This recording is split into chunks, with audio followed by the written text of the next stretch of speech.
vamos a trabajar lo que son las desigualdades numéricas. Esta es una relación muy interesante, tiene muchas partes teóricas que hay que dominarlas para no tener problemas en la parte aplicativa.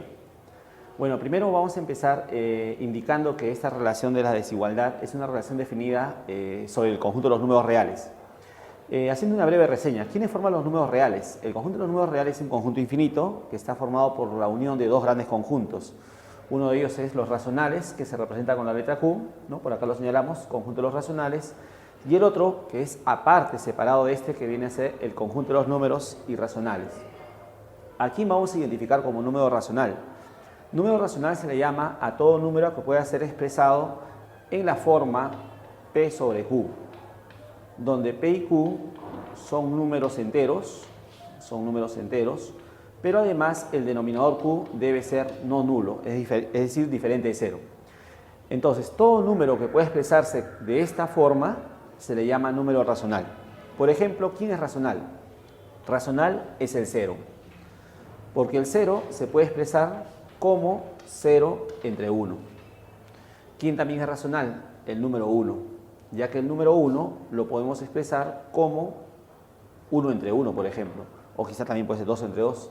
El número 2 también es un número racional, ya que el 2 también se puede expresar como 2 entre 1. En general, si n es un entero, todo entero n se puede expresar en la forma n sobre 1, es decir, de esta forma. Entonces, todos los enteros son racionales. 0, el 1, el 2, el menos 1, el menos 2, el menos 3, el menos 5, todos los enteros son números racionales. Pero aparte de esto, ¿quién también es racional? Son los decimales finitos, por ejemplo, el 1/2, las fracciones irreductibles, 3/4, 5/7, todos ellos. También los decimales que se dejan transformar, por ejemplo, el 0,1. 0,1 se puede expresar como 1 sobre 10, ¿no? O también, por ejemplo, el decimal menos, por ejemplo, 1,7, que sería menos 17 décimos. Entonces, en general, todo número que se puede expresar como el cociente de dos enteros se le llama número racional. ¿Y quiénes son irracionales? Son los números que no se pueden expresar como el cociente de dos enteros. ¿Y quiénes son estos, por ejemplo? Los números que no tienen raíz exacta, la raíz cuadrada de 2, la raíz cuadrada de 3, la raíz cúbica de 5, la raíz cuadrada o raíz cúbica o raíz en general de todo número primo. Raíz cuadrada de 7, no solamente números primos, raíz cúbica, por ejemplo, de 15, también es un número irracional. Pero no solamente esos números, ya que estos números, al hacer su cálculo, estos generan decimales infinitos y además no periódicos, es decir, no se pueden transformar a cociente de dos enteros. También tenemos acá el número pi, ¿no? Que eso es bastante la geometría, para hallar perímetros, áreas. Entonces, él también es un número irracional. También tenemos la constante de Neper, él también que se usa como base de los logaritmos naturales. También ahí tenemos los logaritmos inexactos, logaritmo de 2 en base 10, logaritmo de 3 en base 10, ¿no? Todos ellos corresponden a valores irracionales, ya que no se pueden expresar como el cociente de dos enteros. En una próxima oportunidad haremos una demostración de cómo hacer la prueba de estos números que son irracionales, ya que no se pueden expresar como el cociente de dos enteros. Muy bien, entonces por acá señalábamos Q, conjunto de los números racionales, y los números irracionales, y R, que engloba todo. R es la unión de los racionales con los irracionales. Todo esto encierra lo que son los números reales. Muy bien, una breve reseña. Si al conjunto de los racionales le unimos a los irracionales, esa unión, ¿qué nos va a dar? Esta unión nos da los reales. Entonces, es válido afirmar que todo número real o es racional o es irracional. Es decir, si tenemos un número real y lo queremos, por ejemplo, expresar o encerrarlo en este conjunto, este real o bien cae en esta parte o bien cae en esta parte. Es decir, no hay otra posibilidad. Por eso afirmamos que todo número real o es racional o es irracional. Ahora, los racionales interceptados los irracionales, ¿qué nos da? Recordemos que la operación de la intersección nos da los elementos comunes, pero como podemos observar, los racionales es uno y los irracionales es otro. Es decir, entre estos no hay elementos comunes. Por lo tanto, diremos que la intersección es vacío. No existe número que sea racional e irracional a la vez. Bueno, esa era una breve reseña con respecto a los reales. Hacemos esta reseña, ¿por qué? Porque sobre este conjunto de los números reales están definidas tres relaciones interesantes. Las relaciones mayor que, menor que, igual que. ¿De acuerdo? Bueno, más que todo vamos a centrarnos en estas dos relaciones, el mayor y el menor.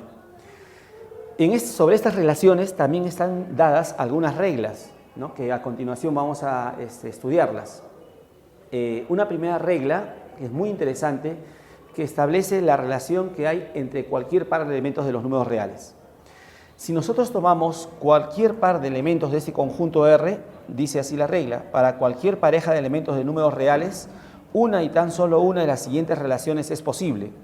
Entonces, si tomamos A y B y este A y B son de R, siempre va a pasar o bien que el A sea mayor que B, o bien el A menor a B, o bien el A igual a B. Solamente va a ocurrir una de las tres, nunca va a ocurrir dos, solo una. ¿Cuándo se dice que A es mayor a B? La relación A mayor a B es cierta cuando al restar A menos B, esa diferencia sea positiva. Si la diferencia de A con B es positiva, entonces esta proposición es verdadera. Ahora, esta es válida si es que la diferencia A menos B resulta negativa. Y esto es válido cuando la diferencia es cero. Entonces, siempre entre cualquier par de reales, una y solo una de las tres se va a cumplir. Por ejemplo, si yo sé que un número A no es mayor a B, si no es mayor, entonces o es menor o es igual. Análogamente, si no es menor, o es mayor o es igual. Y si no es mayor ni es menor, entonces no hay otra posibilidad que los dos sean iguales. Una pequeña nota. Si tengo la proposición A mayor a B y A igual a B, dos proposiciones simples que se encuentran conectadas por este operador lógico, digo O, así se lee esto corresponde a la disyunción. Estas dos proposiciones simples se pueden representar como una sola, de ese modo, se dice A mayor o igual a B. Ahora, esta es una proposición compuesta ya que proviene de estas dos proposiciones simples, ¿de acuerdo? Entonces, para estudiar una proposición de este modelo, por ejemplo, supongamos tengo 4 mayor o igual a 1. Entonces, esta proposición compuesta se desdobla o viene de 4 mayor a 1 o 4 igual a 1. La proposición 4 mayor a 1 es verdadera, ya que al restar 4 menos 1, esa diferencia sale 3 y 3 positivo. Por eso que 4 mayor a 1 es válido. Ahora, si esto es verdadero, entonces el igual sería falso, ya que por la regla 1 hemos dicho que siempre o es mayor, o es menor, o es igual, pero solamente una. Si el mayor es cierto, entonces el igual ya no es cierto. Ahora, si este es verdadero y este es falso, la disyunción, ¿cómo resulta? Bueno, recurriendo a la tabla de verdad de la disyunción es verdadera cuando al menos una de las dos proposiciones que la componen es verdadera. Así que como esta es verdadera, toda la proposición resulta verdadera. Si este es verdadero, entonces él es verdadero. Entonces, afirmar 4 mayor o igual a 1 es válido, eso es cierto. En conclusión, cuando tenemos una proposición del tipo mayor o igual, para que sea calificada como verdadera, será suficiente que se cumpla o la desigualdad estricta o la igualdad. Si una de las dos es cierta, entonces ahí la proposición será verdadera. ¿Cuándo es falsa? La disyunción es falsa cuando las dos componentes son falsas. Es decir, si tenemos, por ejemplo, 0 mayor o igual a 1, esa proposición es falsa. ¿Por qué? Porque 0 mayor o igual a 1 significaría 0 mayor a 1 o 0 igual a 1.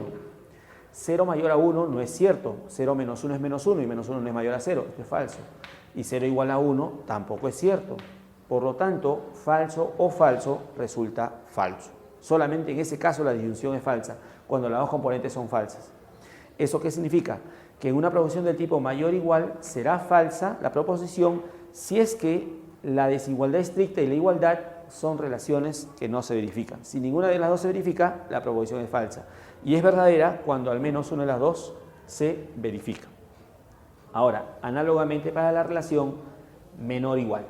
Si A es menor que B o A igual a B, eso equivale a decir A menor igual a B. Lo mismo, por ejemplo, tengo 0 menor igual a 0. ¿Eso es verdadero? Sí. ¿Por qué? La desigualdad estricta no es cierta, pero la igualdad sí es cierto. Eso es suficiente para calificarlo como verdadero. Muy bien, pasamos ahora a la regla 2. Una relación muy importante se llama la regla transitiva. Si un número A es menor que B y este número B es menor que el tercero C, en consecuencia el número A es menor que C. Por ejemplo, con esto yo puedo decir, Si x es un número real que es menos que 1, entonces puedo afirmar que este número real x es menos que 10. Esta consecuencia a partir de este hecho es válido. ¿Por qué? Porque si yo sé que x es menor que 1 y también sabemos que 1 es menor que 10, entonces por transitiva x menor a 10 es válido. Entonces, con eso validamos efectivamente esta conclusión. Entonces, el hecho de que sea x menor a 1 implica x menor a 10. Efectivamente, eso se prueba usando la regla de la transitividad, es decir, la regla 2. Bien, ahora a partir de la regla 3 hacia adelante son reglas para efectuar operaciones. Cuando tenemos la relación igual que, cuando practicamos además una misma operación en ambos miembros, usualmente esta igualdad se va a conservar. Si sumamos una misma cantidad en ambos miembros, la igualdad se conserva. Si restamos, también. Si multiplicamos por un número no distinto de 0, un número no nulo, la igualdad se conserva. O si dividimos por un número no nulo también, la igualdad se conserva. Si elevamos al cuadrado en ambos miembros, la igualdad se conserva. Y así. Entonces, en la igualdad, por lo general, si practicamos una misma operación en ambos miembros, la igualdad se conserva. Pero es muy distinto esta relación. La relación igual que no es la misma que la relación menor que. En esta relación, cuando nosotros practiquemos una misma operación en ambos miembros, este símbolo en ocasiones se conserva y en ocasiones cambia. Bueno, ¿qué significa cambiar? O se invierte también se dice. Esto es menor. Hay operaciones que hacen que siga siendo menor, pero hay operaciones que hacen esto se invierta, es decir, se convierta en mayor. O si es menor igual, se convierte en mayor igual. Entonces, el punto es saber qué operaciones hacen que el orden se conserve y qué operaciones hacen que el orden cambie. Eso es lo que vamos a ver a continuación. Primera operación, la más básica, la suma. Tengo a menor que b y c un número real arbitrario. Si c es un real, todo real puede ser positivo, puede ser negativo, puede ser cero. Si a ambos miembros de la desigualdad decidimos sumarle una misma cantidad, por ejemplo, le sumamos c al primer miembro y le sumamos c al segundo miembro, ¿qué va a pasar con el orden? Este orden se conserva. Sumar una misma cantidad en ambos miembros no tiene ninguna consecuencia, el orden se va a conservar. Análogamente si restamos. Por ejemplo, si yo tengo por acá x menos 1 menor que 4 y quiero despejar x, yo puedo decir al primer miembro le sumo 1, al segundo miembro le sumo 1. El orden se conserva. Menos 1 más 1 da 0, quedaría x menor a 5. Ahora usted de repente se preguntará, profesor, pero ¿y no sería lo mismo que si yo esté restando pase a sumar así como en la relación igual que? En efecto, si usted pasa a sumar y conserva el orden, va a salir lo mismo. Y eso es, en realidad es válido, eso es general. Esa es una coincidencia con la relación igual que. ¿Por qué? Porque si yo tengo, por ejemplo, a menos b menor que c y quiero despejar el a, entonces yo diré sumo b en ambos miembros. Entonces, más b al primer miembro, más b al segundo miembro y el orden se conserva. Pero menos b más b es 0, quedaría solamente a menor que c más b. Entonces, si yo quiero evitar este paso, ¿cómo de acá paso de frente a acá? Simplemente digo, lo que está restando pasa a sumar y se acabó. O análogamente, si estuviera sumando, paso a restar y el orden se va a conservar. Entonces, eso es referente a, ojo, dos operaciones, suma y resta. Entonces, sumar, restar o trasladar a sumar, trasladar a restar en una desigualdad no tiene consecuencia en el símbolo se conserva. Bien, pasamos a la siguiente operación, a la multiplicación. Cuando queremos multiplicar, es requisito saber el signo de lo que vamos a multiplicar. Tengo a menor a b y en el primer caso supongamos que c pertenece a r más. R más significa que c es un real, pero es positivo. Entonces, al a lo multiplico por c. Al b lo multiplico por c. Si el número c que estamos multiplicando es positivo, este orden se conserva. Ahora, ¿pero qué pasa si tengo a menor que b y c es un negativo? Entonces, si usted le multiplica al a por c y al b por c y c es negativo en esta oportunidad, eso hace que el orden cambie. Entonces, multiplicar en una desigualdad depende si lo hacemos por un positivo o si lo hacemos por un negativo. Por un positivo se conserva el orden, por un negativo el orden cambia, ¿de acuerdo? Análogamente la división. Por ejemplo, supongamos tengo x medios menor que 4 y tengo por acá otra situación, x entre menos 2 menor a 4.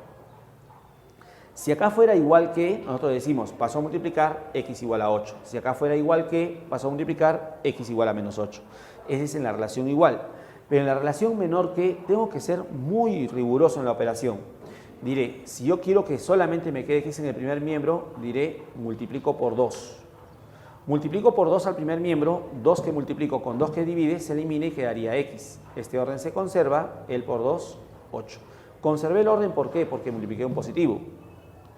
Ahora, ¿qué pasa acá si quiero despejar el x? Ahora la operación será multiplicar por menos 2.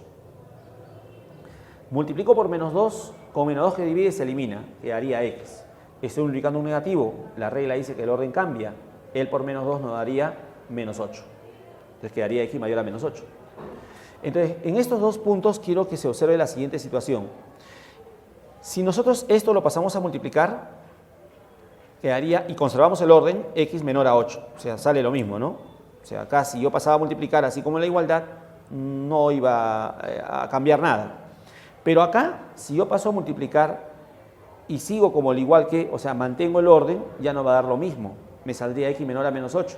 Entonces, hay un error pues de cálculo, ¿no? Entonces, hay que tener mucho cuidado. Entonces, en una desigualdad, cuando vamos a multiplicar o dividir, mejor hay que siempre distinguir el signo.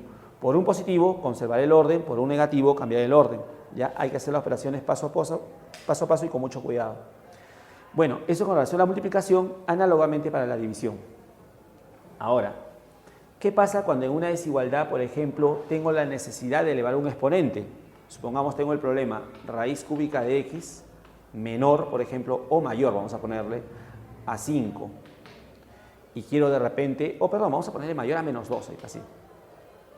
Entonces, quiero, por ejemplo, que quede solamente x en el primer miembro. Entonces, para que solamente quede x, tendría que eliminar la raíz y esto implicaría elevar al cubo. Otro asunto sería, por ejemplo, si yo tengo raíz cuadrada de x, por ejemplo, mayor a 4, ¿no? Entonces, ¿qué ocurre? Cuando tú quieres elevar a un número impar positivo en una desigualdad, en realidad no hay requisitos, se puede hacer con toda libertad. Por ejemplo, digo, al primer miembro lo elevo al cubo, al segundo miembro lo elevo al cubo, y el orden se conservará, sin interesar qué signo tengan los miembros de esa desigualdad. ¿Ya? Esto estoy señalando para el cubo, pero análogamente se extiende, así sea la quinta, la séptima, la novena, cualquier impar positivo, igualito, el orden se conserva. Entonces por acá digo, por ejemplo, elevo al cubo, elevo al cubo, elevo al cubo. No debo tener problemas, el orden se conserva. Elimino cubo raíz, me quedará x mayor a menos 8. No hay problema. Pero cuando quiero elevar a un número par, es requisito saber el signo de los miembros.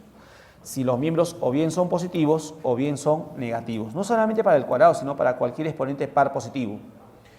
Bueno, primer caso, supongamos que A y B pertenecen a R+. A, B pertenecen a R+, significa que los dos son reales y son positivos. Y además supongamos que de los dos A es menor a B. Si queremos elevar al cuadrado, lo hacemos con toda libertad y el orden lo conservaremos, si es que los dos tienen valores positivos. Pero si los dos tienen valores negativos, entonces elevarás al cuadrado, pero el orden cambiará. Este que es menor se convierte ahora en mayor. Entonces, para elevar a un número par, en particular he considerado 2, pero se extiende para 4, 6, cualquier número par. Entonces, es requisito saber el signo de los miembros. Si son positivos, elevamos al número par que deseamos, el orden lo conservamos. Si los miembros son negativos, elevamos al número par y el orden cambiará. Una nota con respecto a desigualdades dobles de este modelo, en la cual quiero hacer la operación de elevar a un exponente par. En particular voy a considerar cuadrado, pero análogamente para cualquier par positivo, la cuarta, sexta, de modo similar. Si quisiera elevar un número impar, no habría problema, no interesaría qué signo tengan los miembros, como dijimos en la regla 5, simplemente elevamos al número impar y el orden se conservará. Sin embargo, cuando quiero elevar un número par, como dijimos en la regla 6, si es que este extremo A, este extremo B fueran positivos, lógicamente el del medio también sería positivo. Entonces, con toda libertad, elevo al cuadrado o a cualquier par positivo y el orden se conservará. Si el extremo A fuera negativo y el extremo B también fuera negativo, también el del medio sería negativo, ya que entre dos negativos solamente encontramos negativos. Entonces, elevaré al cuadrado si lo deseo, pero el orden cambiará, como señalamos en la segunda parte de la regla 6. Ahora, el asunto es, ¿qué pasa si un extremo es negativo y el otro extremo es positivo? Entonces el x podemos escoger valores negativos, como también podemos encontrar valores positivos, o hasta inclusive también x podría ser 0, porque entre un negativo y un positivo se encuentra el 0. Entonces, ¿qué pasa cuando yo quiero elevar al cuadrado? En realidad, en ese caso yo tendría que separar los negativos y aparte de los positivos, y luego trabajar al cuadrado cada caso. Pero hay un mecanismo que evita este desdoblamiento y lo hacemos en una sola. Se dice así. Para este modelo de problema, x entre a y b, donde el a es negativo y el b positivo. Entonces, si quiero su cuadrado, diré 0 a la izquierda, diré 0 menor o igual que el cuadrado de x. Ahora, 0 menor o igual, ¿por qué? Porque como x puede tomar valores negativos, el cuadrado será positivo. Pero en este caso, x también puede tomar el valor de 0. Entonces, cuando el x tome el valor de 0, el cuadrado será 0. Por eso se dice que el cuadrado de x debe ser mayor o igual a 0 o que 0 menor o igual que el cuadrado de x. Ahora, por el lado de la derecha, si acá la relación es menor-menor, entonces acá también diré menor. Ahora, elevaré al cuadrado cada uno de los extremos y de los dos cuadrados obtenidos tomaré al mayor, es decir, al máximo valor entre el cuadrado de a y el cuadrado de b. Eso es lo que vamos a tener. Tal es así, por ejemplo, tengo este problema, menos 1 menor que x menor a 4. Esta desigualdad de este modelo, izquierda negativa, derecha positiva. Repito, si los dos fueran positivos, todo elevo al cuadrado y el orden se conserva. Si los dos fueran negativos, elevo al cuadrado y los órdenes cambiarían. O sea, eso ya está considerado por la regla 6. El tema es acá, cuando uno es negativo, el otro positivo. No, para este modelo de problema, por si acaso, para desigualdades dobles. Entonces, para el cuadrado sería así, 0 menor o igual que el cuadrado de x. Menor, menor, menor. Para la derecha, el cuadrado de L es 1, el cuadrado de L es 16. Mayor cuadrado, 16. Así quedaría. Siguiente situación. Supongamos tengo, por ejemplo, menos 2 menor que x menor que 1. Quiero su cuadrado. Negativo o positivo. 0 menor o igual que el cuadrado de x. Menor, menor, menor. El cuadrado de L es 4, el cuadrado de L es 1. El mayor cuadrado, 4. Ya está. Siguiente situación. ¿Qué pasaría si tuviera menos 2 menor a x menor o igual a 1? Quiero saber cómo es el cuadrado. Negativo o positivo. 0 menor o igual que el cuadrado de x. Ahora, acá son símbolos distintos. ¿Cómo tomo la decisión? Vamos a ver. Primero elevamos al cuadrado. El cuadrado de L es 4, el cuadrado de L es 1. El mayor cuadrado es 4. Y él tiene el mayor cuadrado. Como él tiene el mayor cuadrado, queda su mismo símbolo asociado, o sea, menor que. Y si nos preguntamos, profe, ¿y por qué no va el igual? Para que el cuadrado de x sea 4, x tendría que ser 2 o menos 2. Si x está entre menos 2 y 1, no llega a ser 2. Y tampoco no toma el menos 2. Por eso que el cuadrado no toma el 4. Entonces, por eso, como medida práctica, si elevo al cuadrado, él tiene el mayor cuadrado, entonces queda su símbolo asociado. ¿Y qué pasaría si fuera así?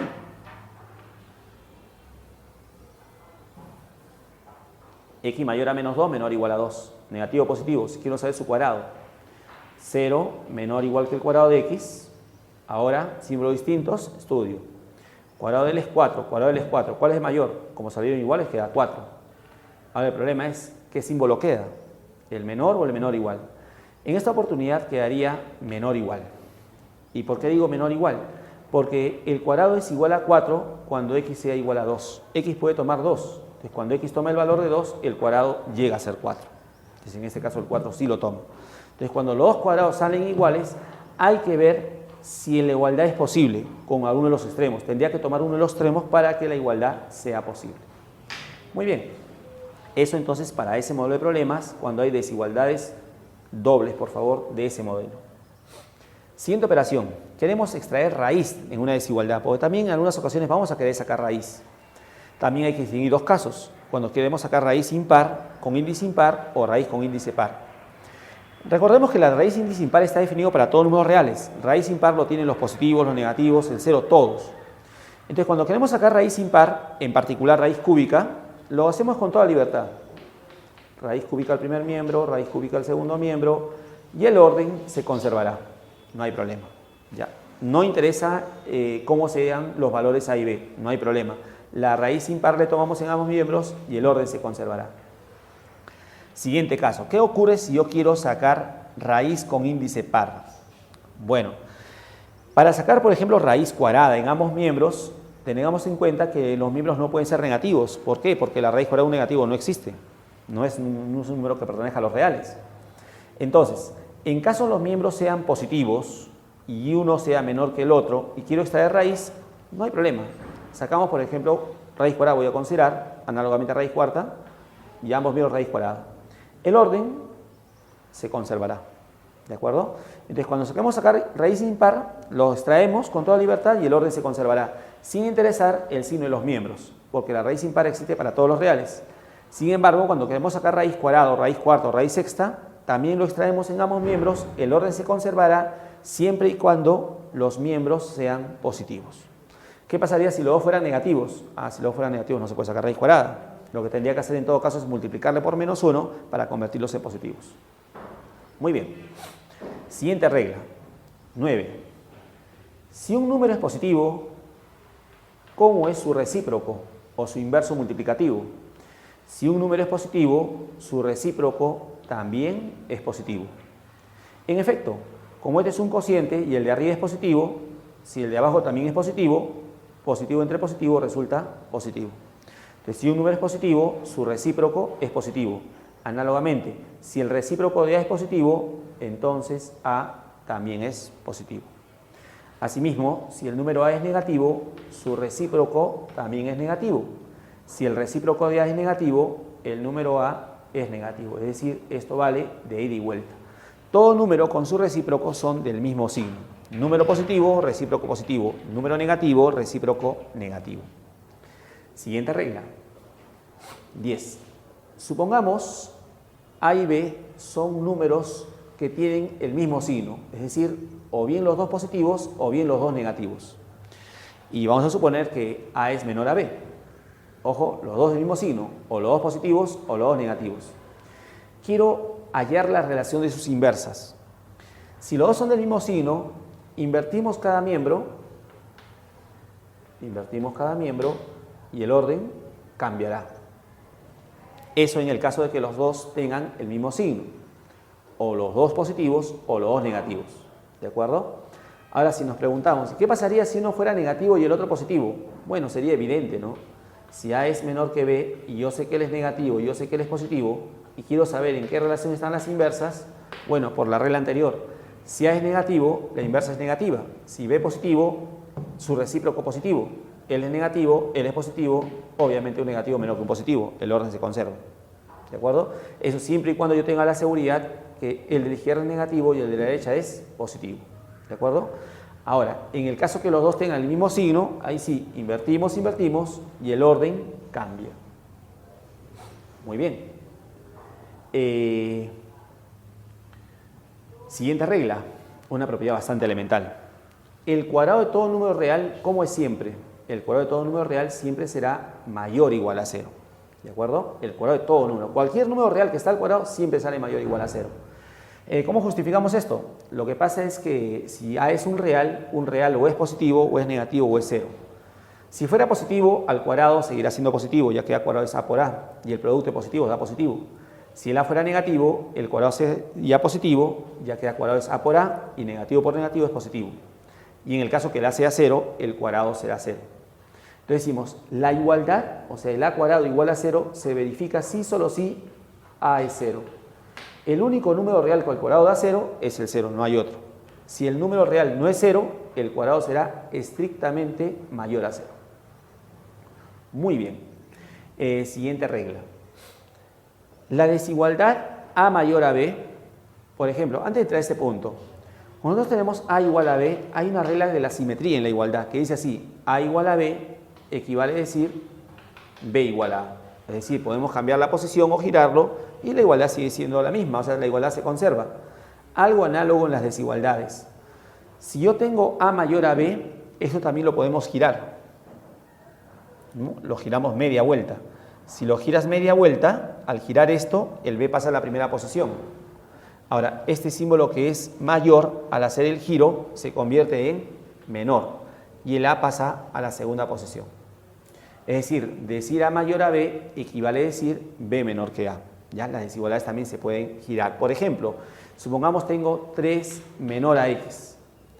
3 menor a x lo podemos girar, ¿y cómo se leería?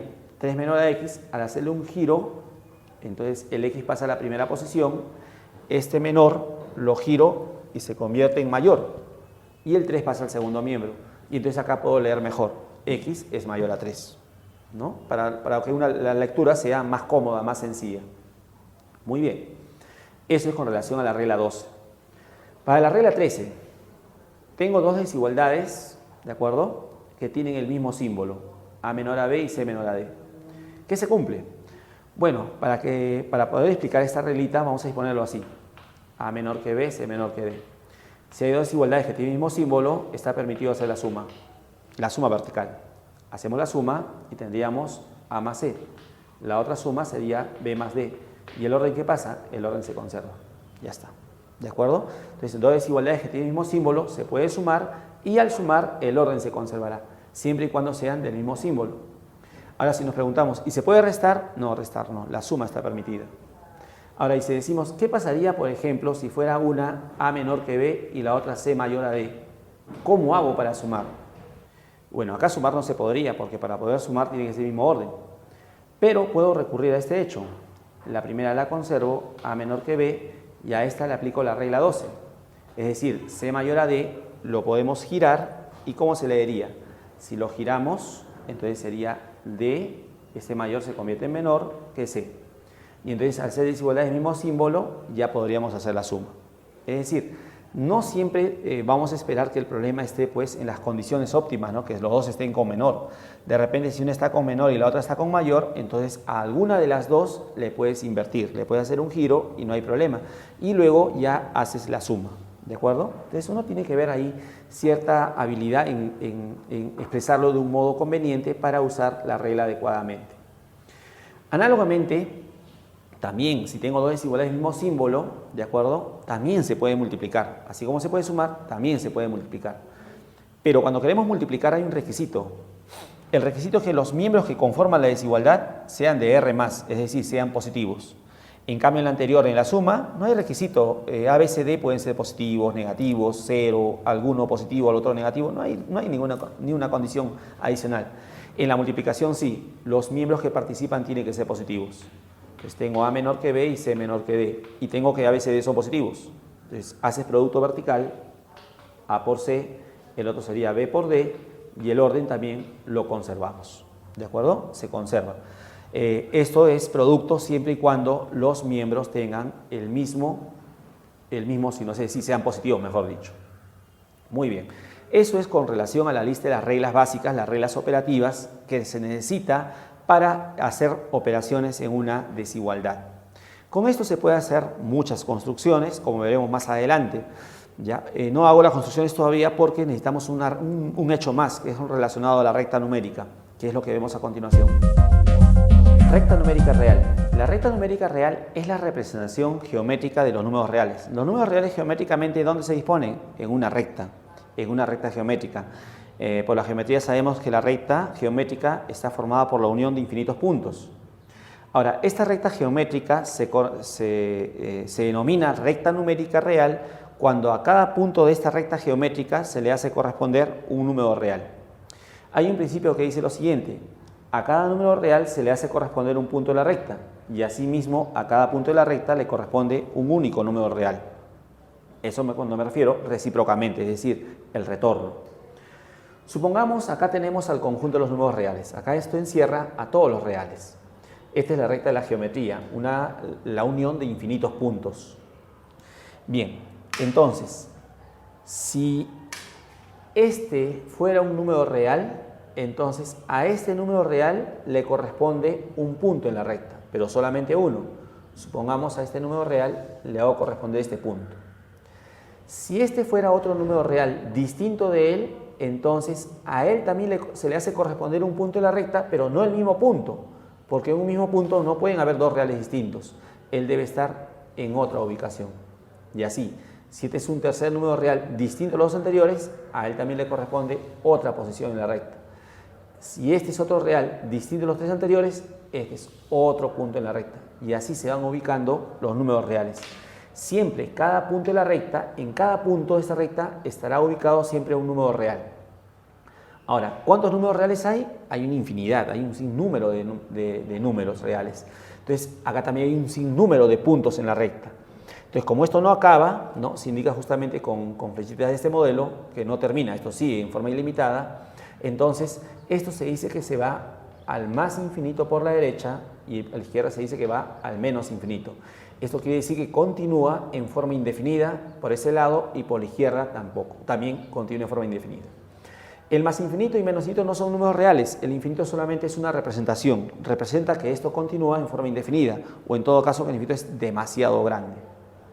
Muy bien, eso con relación entonces a la recta numérica. Entonces, la recta numérica es la recta geométrica en la cual a cada punto de la recta se le hace corresponder un número real, ¿no? Cada número real un punto de la recta, cada punto de la recta un número real. Muy bien, veamos a continuación los intervalos. ¿Qué son los intervalos? Los intervalos es un subconjunto de R. Estos intervalos geométricamente están representados por partes de la recta que están limitadas por dos extremos, un extremo inferior y el otro superior. Los intervalos se subdividen en distintos tipos. A continuación tenemos la recta numérica y en ese dibujo un rectángulo sobre la recta, es decir, esto es un intervalo, así se representa geométricamente un intervalo. Un intervalo contiene a todos los números que van comprendidos entre dos extremos. En este caso, en algunos casos los extremos forman parte del intervalo, en otros casos los extremos no forman parte del intervalo. Cuando los extremos forman parte del intervalo, en los extremos se le pone con una bolita pintada. La bolita pintada quiere decir que tanto el extremo A como el extremo B forman parte del intervalo. Entonces, el intervalo geométricamente contiene a todos los números que se encuentran en esta parte. Entonces, ese intervalo cerrado considera todos los puntos que están en esa parte. Si decimos cuántos elementos tiene el intervalo, es como decir cuántos puntos tiene la recta en ese intervalo. Y lógicamente en esa parte de la recta hay una infinidad de números. Por eso decimos que un intervalo contiene infinitos números. Entonces, esta es la representación de un intervalo cerrado. El dibujo por situaciones de observación se hace rectangular, pero no es lo que los números estén en esa parte, sino los números se encuentran en esa parte de la recta, sino que no se sobrepone por situaciones de visión, en este caso. Bueno, esa es la representación matemática de un intervalo llamado, o en este caso cerrado. Matemáticamente esto se expresa así. Primero se coloca el extremo de la izquierda A, separamos por un punto y coma el extremo de la derecha B, de ese modo. Como el A forma parte del intervalo, la pertenencia del extremo A se representa con un corchete dirigido hacia el número A. Eso quiere decir que A forma parte del intervalo. Pero como B también forma parte del intervalo, se coloca otro corchete con dirección hacia B, de ese modo. Entonces la cerradura representa la contención de los extremos. Los intervalos contienen a todos los números que se encuentran entre A y B, incluyendo en este caso los extremos A y B. Si nos preguntamos en este intervalo cuál es el menor elemento de este intervalo, diremos el menor elemento es A y el mayor elemento es B, ¿de acuerdo? Porque A y B forman parte del intervalo. Ahora, también este intervalo se puede expresar así. Nombramos un representante de todos los números que están en esa parte, por ejemplo le llamo X. Entonces X es un elemento que recorre todo el intervalo A a B, ¿de acuerdo? X puede estar en esa posición, en cualquier posición entre A y B. ¿Cómo se coloca o cómo se representa esto? Como A está a la izquierda de B, se dice A menor a X, ya que A está a la izquierda de X. Pero como X recorre todo el intervalo, X puede encontrarse en el punto A. Cuando X se encuentre en el punto A, entonces los dos serán iguales. Se dice A menor igual a X. Ya que X está a la izquierda de B, diremos X menor a B. Pero X puede ocupar la posición de B, porque X representa cualquier número del intervalo. Puede estar en la posición de B, ya que el intervalo es cerrado. Cuando X esté en el mismo lugar de B, los dos serán iguales. Ya está. ¿De acuerdo? Entonces, esta es la representación de intervalo y esto en desigualdad doble del mismo intervalo. Muy bien. Eso con respecto al intervalo cerrado. Bien, el intervalo abierto es un intervalo que se encuentra de dos extremos, pero la diferencia está con respecto al anterior, que ahora los extremos no forman parte del intervalo. Considera todos los números que se encuentran entre los dos extremos A y B, entre ellos dos, más no el A y el B. Eso se representa así. El extremo de la izquierda A, punto y coma, de la derecha B. Como el extremo A no pertenece al intervalo, entonces esto se expresa con un corchete opuesto al número. Recordemos que el corchete dirigido representa cerrado, corchete opuesto abierto. El B tampoco no forma parte del intervalo, corchete opuesto a B. Aunque también esto se puede expresar así. De A hacia B, en la izquierda abierto, símbolo muy similar al menor que, y por la derecha muy similar al mayor que. De ese modo. También esto en desigualdad doble se expresa así. Citamos un representante general de todo el intervalo, X. X recorre todo el intervalo entre A y B. Diremos A menor a X, ya que A está a la izquierda de X. Pero solamente menor porque X nunca va a ocupar la posición de A, ya que el intervalo no toma el A. Y el X a la vez va a ser menor que B, nunca va a tomar la posición de B, ya que B no toma el intervalo. Entonces, esto es correspondiente a un intervalo abierto. En ese intervalo abierto, si queremos el menor elemento del intervalo, el menor no existe. No podemos determinar quién es el menor. El mayor tampoco. No tiene ni menor ni mayor elemento este intervalo. Esto ya que los extremos no forman parte del intervalo. Bueno, veamos a continuación un intervalo semiabierto. Semiabierto se dice cuando un extremo forma parte del intervalo y el otro no. Estoy considerando un caso. El de la izquierda lo toma y el de la derecha no, pero podría ser viceversa también. ¿Cómo se representa esto matemáticamente? El extremo A, luego el extremo B. Como he considerado en A cerrado, te ponemos corchete dirigido hacia A. B abierto, corchete opuesto a B. Como también de A hacia B, cerrado en A, corchete dirigido, B abierto por la derecha, símbolo mayor. De ese modo. Entonces, cualquiera de las dos representa el intervalo semiabierto. ¿De acuerdo? En desigualdad doble, citamos un representante X. X recorre todo el intervalo, inclusive X puede estar en la posición de A, ya que el intervalo contiene el A, pero nunca va a estar en la posición de B, porque no toma lo de B. Entonces esto sería A menor o igual a X. Menor o igual, como dijimos, X puede estar en la posición de A, pero X será menor que B estrictamente. ¿De acuerdo? Este intervalo, por ejemplo, contiene menor elemento, pero no mayor. El menor elemento del intervalo sería A, porque el extremo A forma parte del intervalo, pero máximo no tendría o mayor no tendría porque X no toma, mejor dicho, el intervalo no toma el extremo B, por eso que no tiene mayor. Bueno, con relación a los intervalos con extremos infinitos, ¿no? Un intervalo puede ser con extremo menos infinito o más infinito. Tomemos este caso, el intervalo que viene de menos infinito hasta el punto C, estoy considerando en C cerrado. Este intervalo se representa así. Menos infinito el de la izquierda, C el de la derecha. Infinito siempre es abierto. Vamos a colocarlo en primer lugar con corchete opuesto. En C estoy tomando cerrado, corchete dirigido. Como también se puede escribir abierto por la izquierda, símbolo menor que, C cerrado, corchete dirigido.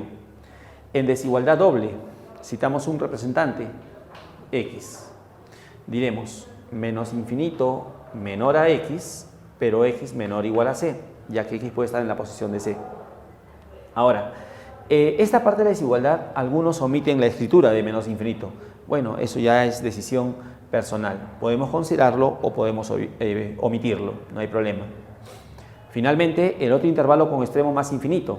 Entonces, en ese intervalo estoy considerando todos los números que van de C abierto, o sea, que están un poquito más allá de C, hacia el más infinito. ¿Cómo se representa esto? C de la izquierda más infinito a la derecha. El C lo estoy tomando que abierto, entonces corchete opuesto, infinito también siempre es abierto, corchete opuesto. O también símbolo menor por la izquierda, símbolo mayor por la derecha, ya que los extremos no forman parte del intervalo. En desigualdad doble diremos C menor a X, solo menor porque C no pertenece al intervalo, mientras que X menor que más infinito. O solamente podemos decir infinito y evitar el más.